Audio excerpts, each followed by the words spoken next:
ఇట్టే పసిగట్టి కను కదలిక బట్టి కనిపెట్టి వలపుల రుచి పట్టే పనిముట్టే అవసరమట ఇకపైన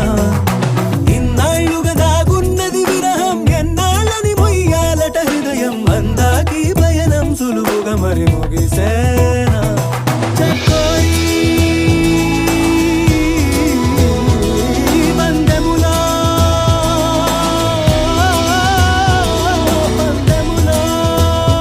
మొదట ఆ మాటని మాట్లాడగలదెవరు